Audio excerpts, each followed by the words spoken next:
Okay, is everyone ready? It is that time for us to get started again. I hope that everyone had an enjoyable lunch. And for all the information you received the first part of the morning, hopefully you had some release time, some downtime. It is now time for us to talk about Title II, Part A, which is supporting effective instruction. So Jennifer and I are going to be doing a tag team today, a presentation of the Title II, Part A. So getting started, we're going to talk about the purpose of Title II. It increases student achievement consistent with challenging state academic standards, improve the quality of effectiveness of teachers, and of course the principals. Increase the number of teachers and principals who are effective in improving the students' academic achievement in the schools. Provide low-income and minority students great access to effective teachers and principals. If you've noticed that everything that's in Title II in this description of the overall review of it, it focuses on your teachers and your leadership within your school. So it's the main purpose of your Title II is going to be your focus of them and their building of what they need to give the students. When you do your Title II, you got to make sure you have your stakeholders' involvement in the actual development of your Title II. The LEA must make sure that you have consult meaningfully with a wide array of stakeholders. Meeting your stakeholders need to include teachers, principals, other school leaders. You need to think about the professionals that you need to include, like organizations representing such individuals, specialized instruction support, charter school leaders, parents, community partners, and other organization partners. So it's very important that you make sure you have a wide array of people that will be your stakeholders when it comes down to your decisions of what needs to happen with the Title II funding in your district. Let's talk about the actual allowable uses of funding. Initiatives to recruit and retain highly effective teachers. Professional development to increase teachers' knowledge and improve the instruction in the classroom. Your professional development, which is going to be to improve the quality of the instructional leadership teams, as well as your principals and other school leaders. We have multiple career paths and teacher advancement initiatives. I am turning it over to Jennifer now, so she can go ahead and take you through the first part of recruit, hire, and retain effective teachers. All right, if you'll just take a minute and read through what that entails, and then we're going to talk about it.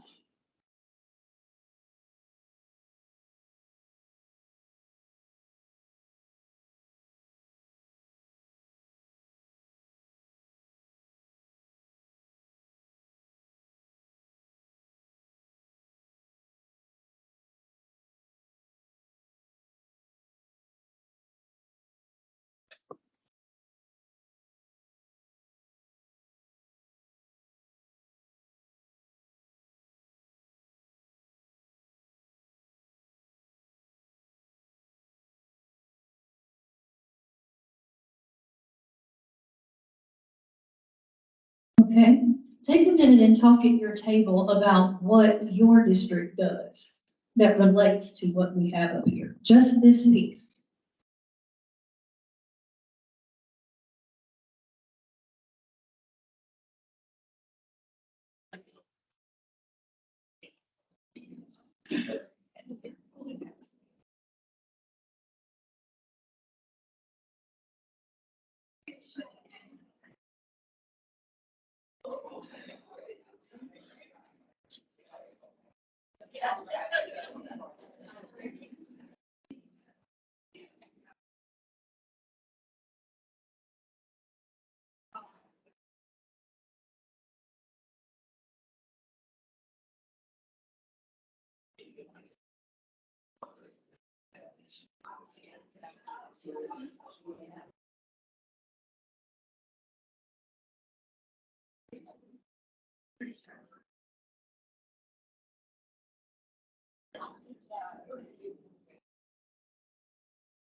Okay.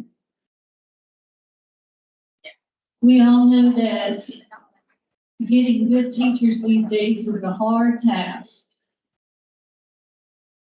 I'm gonna let you all talk some more as we go. Let's go back together and talk as a whole for just a minute. So I know that just finding teachers is a hard task right now. And when you get them, you want to keep them. And you want them to feel valued. So this slide is really giving you some options as to what you can do to recruit them and then to retain them, right? So if you've never done any of these activities, know that it is allowed. And if you want to talk through the logistics of each one, you could call your program manager and we can talk through that. Class size reduction is one that we see a lot in Title II. So note that that is an option as well for recruiting and retaining. This gives you some, a little more dialogue about what we just talked about. The third one, providing financial support to educator recruitment programs within the community to improve hiring and retention of a diverse workforce and career advancements. Some of those are things that we often see coming through too. So when you, like I said this morning, when you look at the need of the whole district, these are ways Title II can specifically support the teacher piece. And yes, it is for other school leaders as well, but most of what we see is focused on who's standing in that classroom. And guess what? The most important people are those standing in front of the kids, right? That's who's making the difference. That's who you really want to support.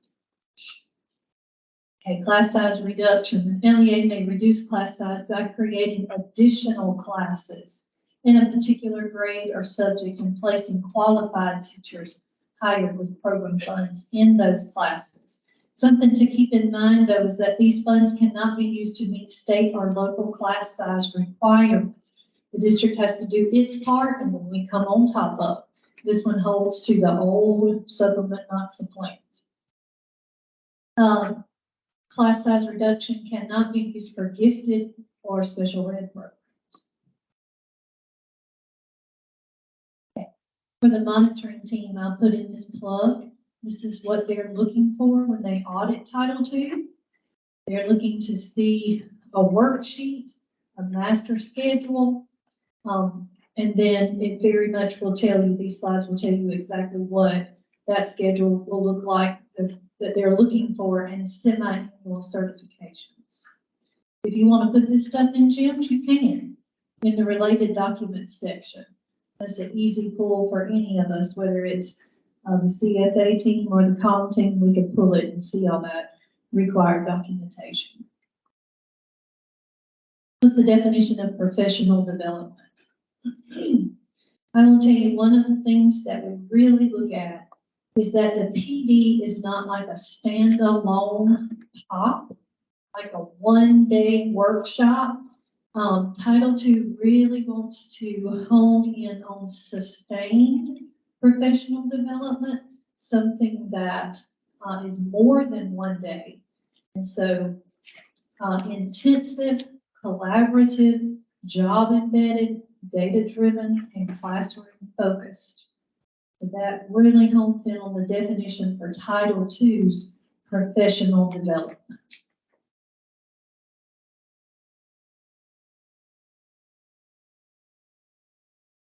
And what does PD look like for teachers? You're trying to improve their content knowledge through professional development. How might we improve instructional practices? And we can give stipends and things of that nature for PD for them attending that.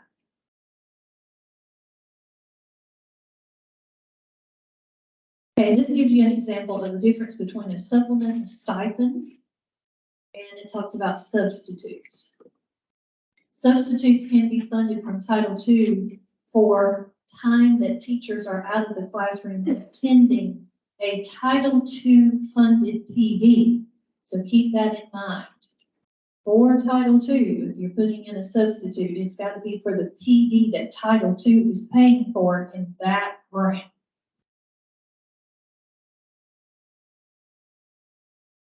Stipends, that is outside of the employee's contracted hours. We do look very carefully at that too, to see, you already on the clock? If you are, you already get paid. So keep that in mind. Supplies. Title II instructional supplies is very different than Title I, okay? You can have supplies for a PD. So if you're conducting a PD and you need graphing calculators, you can purchase them for that PD, okay? But you're not purchasing them for the school from Title II. You can purchase any kind of resource that comes along with that PD, but you can't take Title II funds and like stock up the professional development library. I'd love for you to be able to do that, but not with two. You can with one. You can do some things in a library, but Title II, whatever you buy, needs to walk hand in hand with the PD you're running from Title II. Who is leadership for this professional development? Teachers, instructional leadership teams, principals, and other school leaders. We get into, well, who is a other school leader? I'm going to kind of pull like a Burley and Kim. Let's have a conversation about what they do, and do they directly touch the instructional day with their job duties and things like that. So for that, it's kind of on a case-by-case basis, taking a look to see who we can fund to have a PD.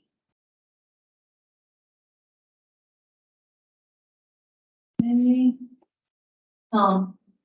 This one says that it defines a school leader as a principal, assistant principal, or other individual who is an employee or officer of an elementary or secondary school district or other entity operating an elementary or secondary school and responsible for the daily instructional leadership and managerial operations in those schools. That's why I said we can have a conversation. We go on. Media center specialist and school counselor may be considered a school leader.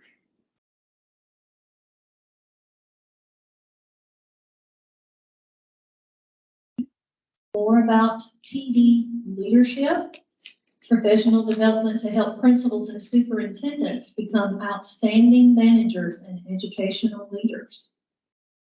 development and support of academics to help talented aspiring principals or superintendents. We're trying to make ourselves better as leaders, basically. Okay, Title II supports multiple career paths, teacher advancement. I'm going to take a minute to talk about transferability of funds.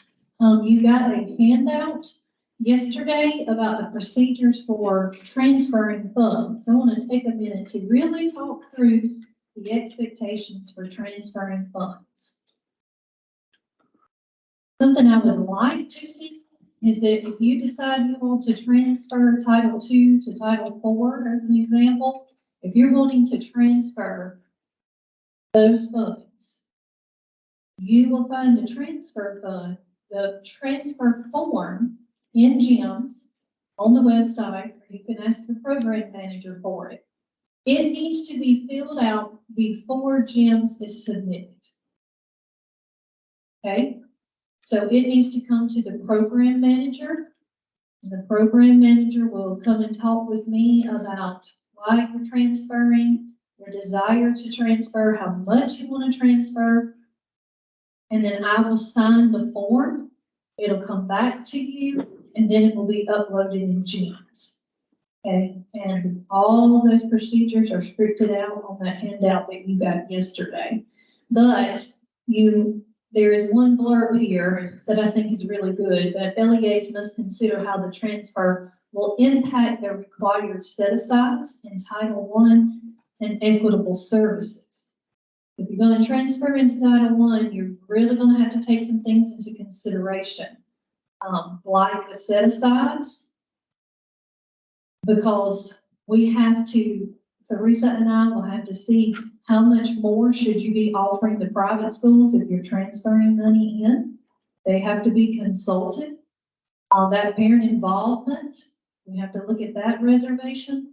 And also, any funding transferred into Title I is added to the total Title I allocation to then determine the 15%.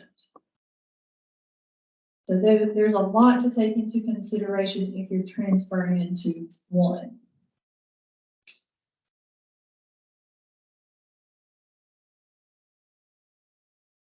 Okay, highly qualified. This gives us some information about highly qualified. We do run a report called IOI.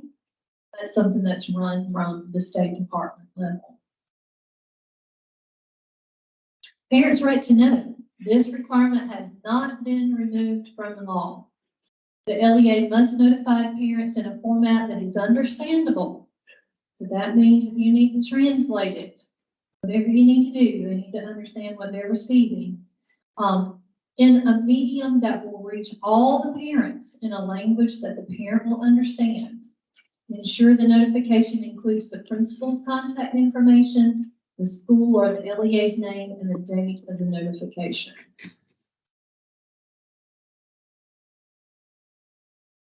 Okay, parents have the right to know some things about who's standing in front of their child. You have to keep that in mind as the school district. They have the right to know that the teacher has met the South Carolina certification requirements for the grade that they're providing the instruction, whether the teacher is teaching under an emergency or provisional status, the college major or any graduate certification or degree held by the teacher, and whether the student is provided services by the paraprofessionals, and if so, what are their qualifications? In the Title I school, you're required to notify a parent when their child is assigned to or taught for 20 or more consecutive days by a teacher who is not properly certified for the teaching assignment. And I will tell you that we have to go in and we have to check, let's say, in your Title II plan, you're doing class size reduction and you're hiring Jennifer Rhodes for whatever position. We have to go into, there's like a job portal we go into, and we have to check the certification of that teacher to make sure it's not expired and that they're teaching in the appropriate grade level.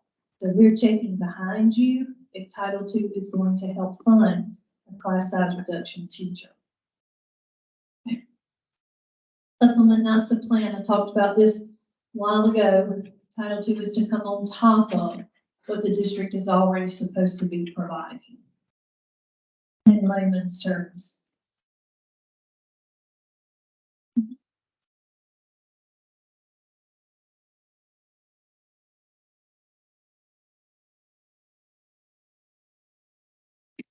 Well, I'm thinking about it in terms of like Title I schools. Oh, okay. Okay, we have some resources built into these presentations that you can click into when you get back. And now I'm going to let you talk. I told you I would. I would like for you at your table to talk about these three things. What stands out to me? What am I still curious about? And what is my district currently using the Title II funding for? Not just specific to recruiting and retaining, but in general. And you might want to pull up GEMS if you're brand new. Take a look at the 23 plan. What is the district using it for currently? And what are you still curious about? And then we'll talk about it.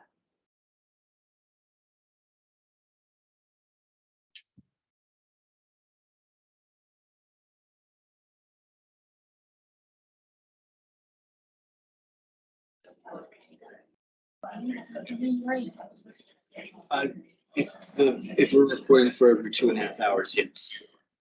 If under, 21.5 minutes. Okay.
wrap up our table talk now. I hope that you all have some time to share some stuff and learn some things.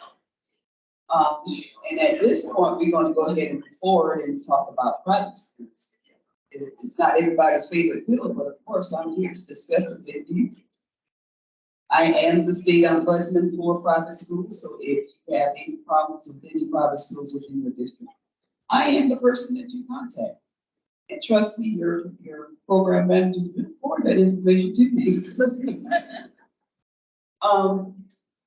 Let's talk about private schools. Private school teachers and principals, and of course, any assistant principals are actually eligible to participate in Title II, Part A. Private schools must hold a nonprofit status to be eligible.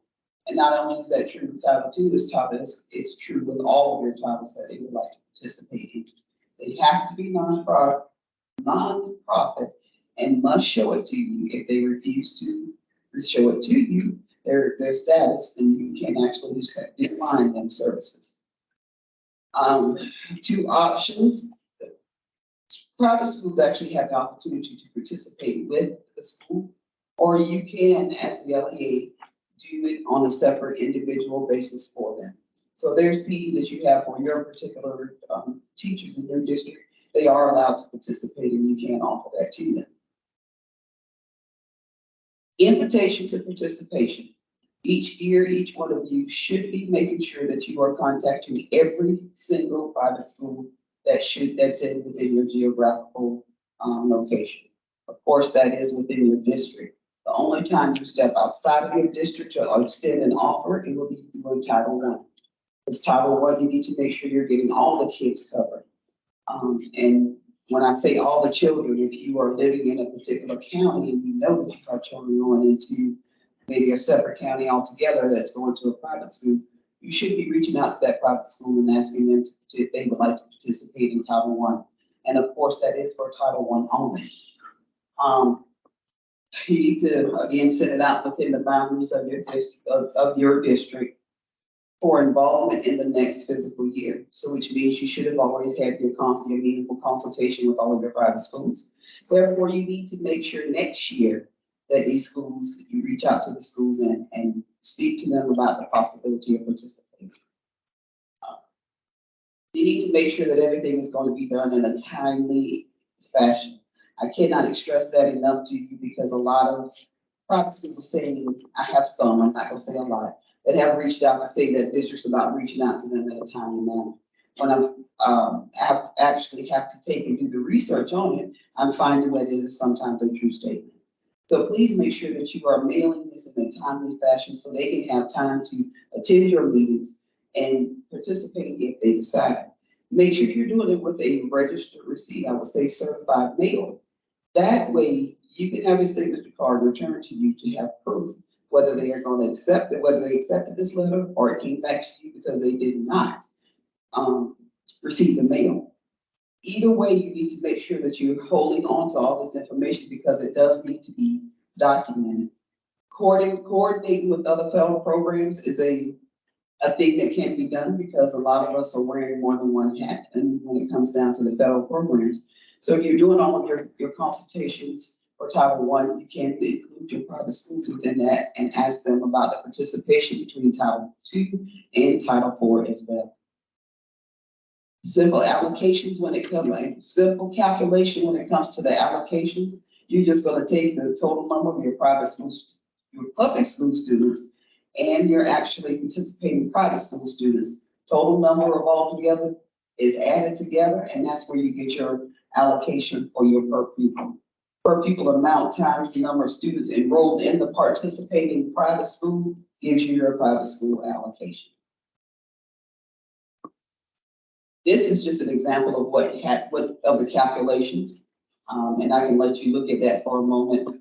And all you basically is doing, like we said, is adding your enrollment for both schools, private and the public schools. You're getting the total number of students, you get the total number of allocation and the per pupil average. Any questions on that? All right, Needs assessment, just like you require all of your public schools to have a needs assessment, your private schools need to have one as well. This is typically done when you're having a meaningful consultation with them. If they decide to participate at that time, you need to sit down with that head of school or the principal, dean, whichever they have their title as.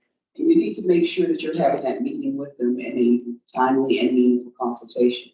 During that time, you discuss their needs. What is it that I need for Title II? What is it I need for Title IV? That they participate in Title I, you need to ask them about that as well. You should never get to the point that you're not communicating 100% with your private schools. They need to know the ins and outs, and just like you require your other schools to come and participate in meetings and have sign-in sheets, all of that needs to be documented as well. And it's only for coverage in case we have audits. If they don't know that we're doing a report, that you are following federal rules to get the private schools the information that they need. We continue with the part about the needs assessment. Private school officials should provide input in the planning of the LEA's program activities. So you need to make sure that the students' needs are going to be met with the professional learning that we need needed for teachers and the principals. What services can be offered during that time with their Title II? Okay, how, where, and by whom the services will be provided, and how the services will be accessed. For the permissible use of funds, we're going to keep in mind that the Title II funds may be used for professional development activities, and of course, for the teachers, the principals, and the headmasters to address. And again, this is another thing that we would have to actually discuss, because there are some situations where we have PDs that not everybody that they're requesting to have participate in the PD will be allowed to participate. All funds must be under control and the supervision of you as the LEA. There should not be any question as far as the private schools receiving money or funding, because it all should stay in your control. To the extent that teachers attend a faith-based conference, Title II funds, this actually can be another situation where it has to be done on an individual basis. If you have questions about what should you be included in it, we can have a discussion about it, because there's certain faith-based conferences that they can attend and that Title II will pick up on, but it's only going to pick up a part of the actual conference itself. We just have to make sure that you determine the cost between what the PD would be for the teachers that would be participating. A main thing to remember is that whatever you would see in the public schools, teachers for the PD, take that into consideration when it comes down to you looking at your PD for your private schools. Private schools may not use Title II funds for class size reductions, only because of the fact that with the contracts of the teachers, some of their teachers, they don't have to, some private schools do not have to follow exactly what state says when it comes down to hiring teachers. So therefore, we can't pay them class size reductions because we may not have the certified teachers according to the state certification and requirements. So therefore, it should not be paid when it comes down to doing class size reduction. Most of the things that can't be done by private schools will be the PD for the teachers or the school leaders. Please remember that districts cannot reimburse private schools directly for any type of funding. Only districts may obligate and expend federal funds. Districts must procure the services. They must purchase the materials, and always remember to reimburse the individual teachers or the principals, but it cannot be the school. And of course, you as the LEA and the district must ensure that expenses are reasonable, necessary, and applicable. If you have any questions, just let us know. Because like I said, an individual basis do come up, and there can be something that we would be able to pay for. But if you have any questions, don't hesitate to reach out. Terms, timelines of grant. Please make sure that you are discussing this during the initial consultation. Private schools can use the funds past 1 year. This was a discussion one time before, and we did get the information from Christine and Manassas about the fact that they are entitled to use the funds for the entire part of the grant. So if the grant expires in 2024, they can have that full time to use their grant. I will just make sure that you are doing that meaningful follow-up with them to ensure that they're doing what they need to do. And if they feel like they're not going to use the funds, you can actually speak to them about that, so the funds can be returned. But it has to be documented and you have to discuss it. Private schools can deny the funds. So after you've had that talk, they've had the opportunity to use it for a year and they decide not to use it, they can deny those funds. They say, I don't want it. My first thing would tell you to do is make sure that you're getting it documented, that they're turning this funds back into. And then the next thing you would have to do is that you have to offer it to any other participating private schools that you have. So if you've got 3 private schools that are actually in part title to participating, those other 2 schools need to have the opportunity to receive those funds from the school that declined it. If those 2 schools actually decline, say that they don't want it, that's when it can be turned back over to the public school.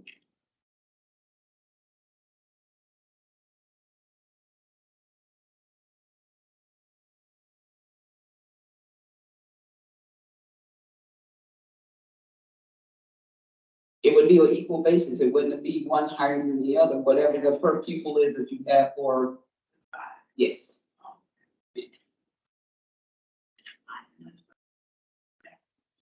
Sure, you can ask.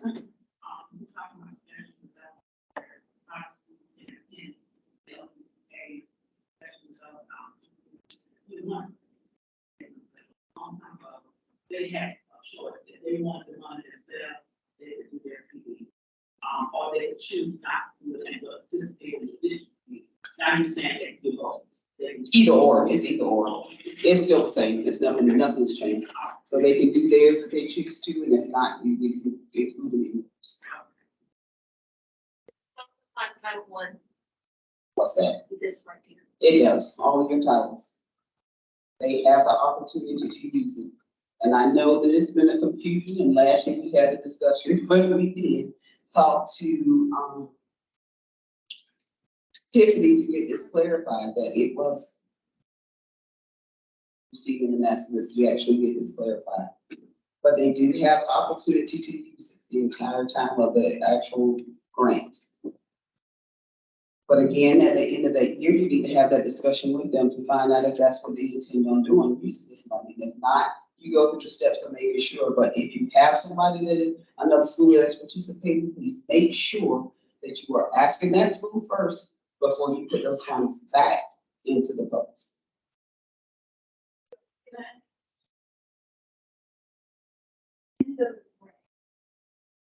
So. In September. Or It ends in September, like the one, what is it, 22 that we have the ending now?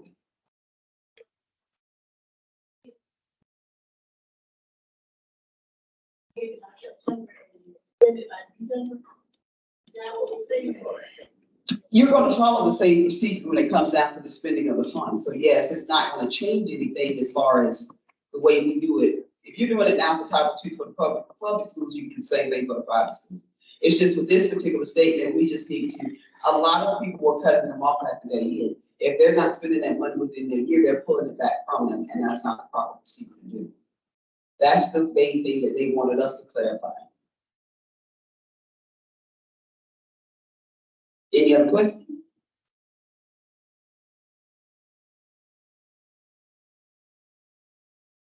Negotiation, if it's not done in 18 months. Can you have that a part of your consultation that You most definitely so can. you should document that so that it can get expended, you know? Exactly. And when you're having that first initial consultation with them, that's a discussion question that you can come and ask them. When do you expect for me to spend this money? You know, if we want to talk about having it done within a year, then we need to have a guideline. And then as your part is doing the follow-up, you've got to make sure you're keeping that close communication with them. We can't just let them fall through the crack and expect them to go out and say they're gonna pay this money. We have to do follow-up like we did. Correct, exactly, exactly. And that's showing that you're doing your due diligence to ensure that they have the opportunity to spend that money. So if it gets to the point where they're not responding to you, which I've had some private schools to do that, you have all rights to pull that money back without any other questions. Because you have your documentation exactly saying, I've done my due diligence. One last question. So if that happens, you still have to go through these steps of recalculation of those funds for the other funds. Only if they decline it. Now, if you have to pull it, well, if you have to pull it back, then you would then have to make sure that you're doing the exact same calculation. So there's a true statement. Anytime you've actually given money out to a private school and it comes back to you, the district cannot just put it in the district's set aside where you're gonna put it. You have to inform those other schools that that money came back. And then you do your distribution again. Do your distribution to them if they agree to do it. And of course, make sure that you get it documented that they're going to accept this additional thing. And during that time, you're going to make sure that you're telling them that you're going to agree. You're not going to tell them, you're going to agree with that. They get an agreement with them to make sure that they are going to spend it with them or what time y'all decide that you're going to do it. Any other questions? Well, we have questions. Look at it. Any other private school questions? If not, we're going to talk about charter schools. Yes, ma'am.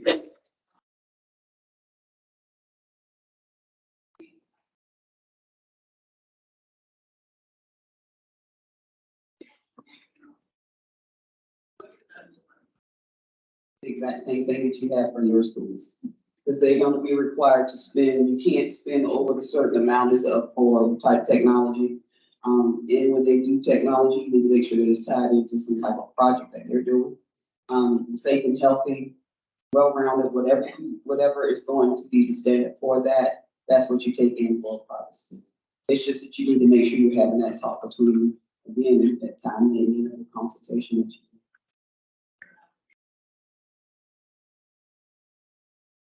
Yes, it does. It does. And if by chance anyone decides that they're going to do that transfer of any funds, you know that you transfer your funds and you don't hold anything back for private schools. You may have a private school that wants to participate in Title IV, but you cannot leave a portion of Title IV if your district has decided to transfer everything to Title II. You have to send everything over to the Title II from Title IV. But you just need to make sure that it's communicated to them.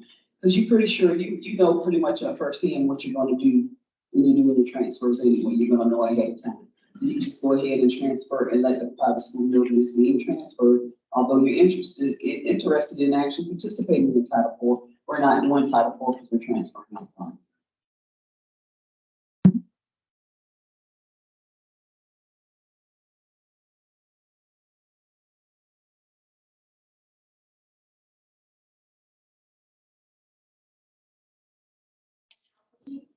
Not necessarily, because you're not, well, I'm not gonna get into Title IV, because that's supposed to be Margaret, Martha. Yeah. Yeah, bro. I wasn't gonna let that, no, my bad. But with Title IV, you actually, I don't know if I was pushing that. Do they ever say it doesn't have to keep the rate? They do, and they have to keep to the same, what you expect out of your Title IV for your public schools. Your private schools do the exact same thing. But when it comes down to technology, they're not required to have technology, because you're not required to have technology, but the PD part of it. So equipment wise, it's not a requirement.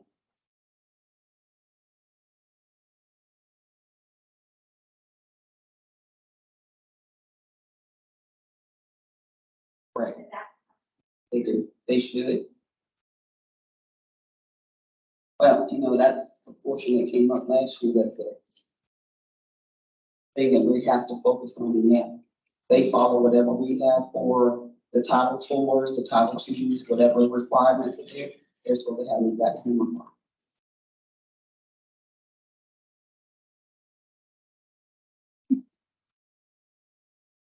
What are you talking about? Yeah, Martha, she's gonna talk to you about it. All right, Leslie Belos is the one that actually handles all of our charter schools. So therefore, I need to see that. Charter schools in South Carolina are actually public. Either charter is held by the TCIE or Limestone. Please know that your district hold, if your district holds a charter, treat the charter school as any other school in your district. If the part of the SCE, PCSD, TCIE or Limestone, the charter school will receive Title II services through them. The parents' rights to know. This requirement has not been removed by the law, which means you must notify the parents in a format that is understandable and in a medium that will reach all parents. Ensure that the notification includes the principal's contact information, the school or LEA name, and the date of notification. Moving on with the parents' right to know, you must notify the parents that they may request the following information about their child's teacher. Whether the teacher has met the South Carolina certification requirements for the grade level, whether the teacher is teaching under the emergency or other provision status through South Carolina qualifications or certifications, and the college major and any graduate certification or degree held by the teacher. Whether your students is provided services by a paraprofessional, and if so, they need to know about their qualifications. LEAs are required to notify parents of children in Title I schools when a child is assigned to or taught for 20 or more consecutive days by a teacher who is not properly certified for the teaching assignment. I know brief on charter schools, but of course Leslie is the one. If you have any questions about charter schools, she can assist you with that. Do we have any questions? Then I should turn it over to my colleague. Break. We're gonna do a 5-minute break. Please be back. 1:43.